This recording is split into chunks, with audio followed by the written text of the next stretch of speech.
threw herself on her knees, and raising up her hands, cried the same words in tones which wrung my heart. Then she tore her hair and beat her breast, and abandoned herself to all the violences of extravagant emotion. Finally, she threw herself forward, and, though I could not see her, I could hear the beating of her naked hands against the door. Somewhere high overhead, probably on the tower, I heard the voice of the Count calling in his harsh, metallic whisper.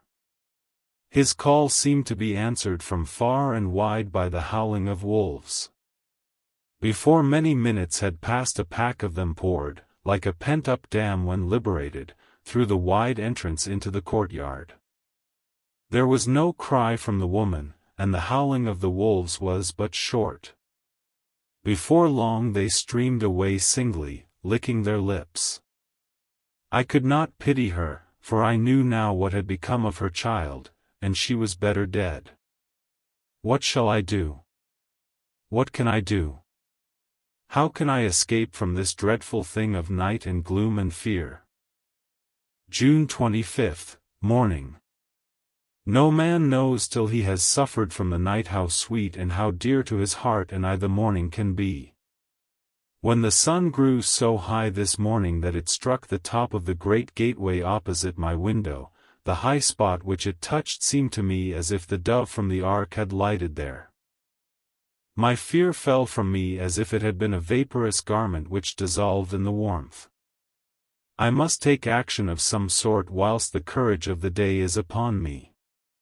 Last night one of my post-dated letters went to post, the first of that fatal series which is to blot out the very traces of my existence from the earth.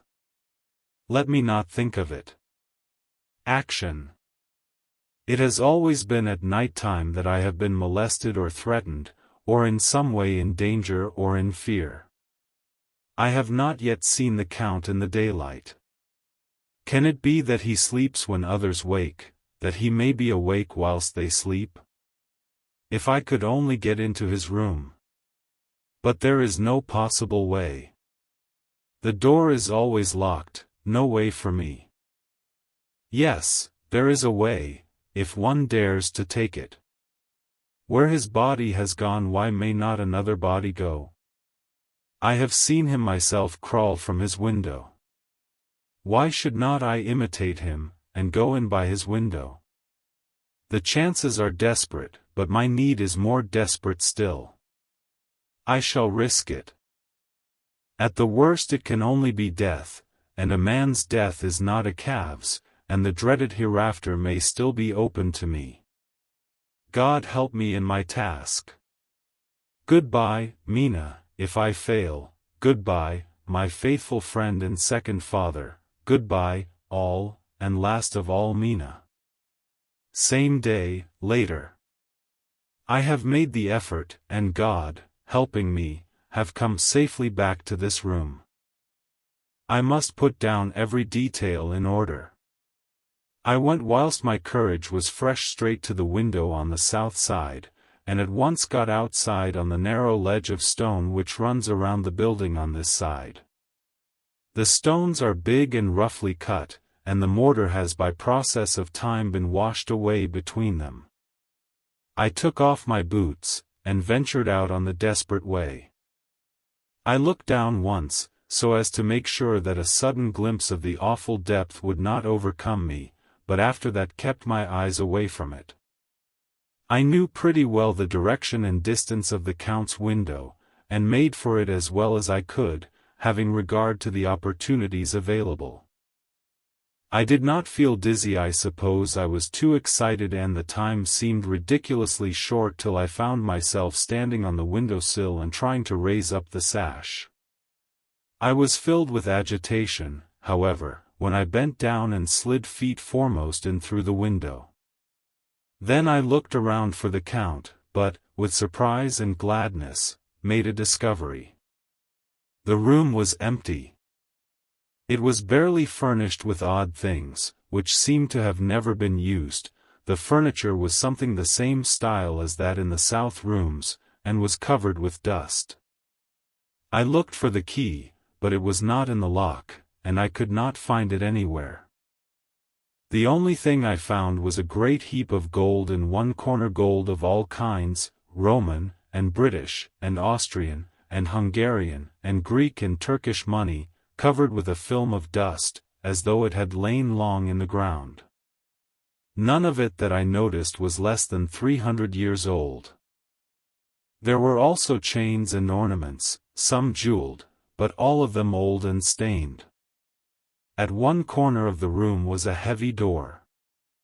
I tried it, for, since I could not find the key of the room or the key of the outer door, which was the main object of my search, I must make further examination, or all my efforts would be in vain. It was open, and led through a stone passage to a circular stairway, which went steeply down. I descended, minding carefully where I went, for the stairs were dark, being only lit by loopholes in the heavy masonry. At the bottom there was a dark, tunnel-like passage, through which came a deathly, sickly odor, the odor of old earth newly turned. As I went through the passage the smell grew closer and heavier. At last I pulled open a heavy door which stood ajar, and found myself in an old, ruined chapel, which had evidently been used as a graveyard. The roof was broken, and in two places were steps leading to vaults, but the ground had recently been dug over, and the earth placed in great wooden boxes, manifestly those which had been brought by the Slovaks. There was nobody about, and I made search for any further outlet, but there was none. Then I went over every inch of the ground, so as not to lose a chance. I went down even into the vaults, where the dim light struggled, although to do so was a dread to my very soul. Into two of these I went, but saw nothing except fragments of old coffins and piles of dust. In the third, however, I made a discovery. There, in one of the great boxes, of which there were 50 in all, on a pile of newly dug earth, lay the Count. He was either dead or asleep, I could not say which, for the eyes were open and stony, but without the glassiness of death, and the cheeks had the warmth of life through all their pallor, the lips were as red as ever.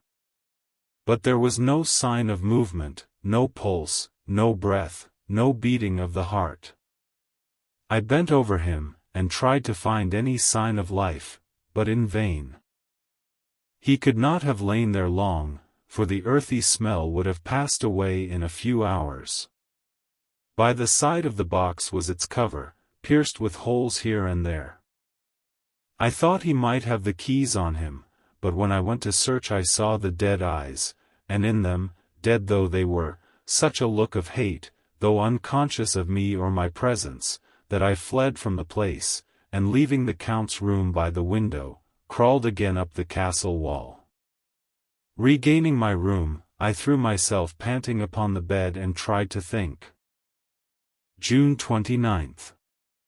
Today is the date of my last letter, and the Count has taken steps to prove that it was genuine, for again I saw him leave the castle by the same window, and in my clothes.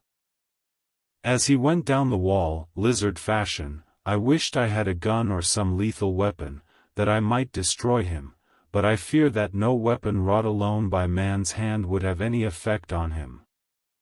I dared not wait to see him return, for I feared to see those weird sisters. I came back to the library, and read there till I fell asleep. I was awakened by the Count, who looked at me as grimly as a man can look as he said, "Tomorrow, my friend, we must part. You return to your beautiful England, I to some work which may have such an end that we may never meet. Your letter home has been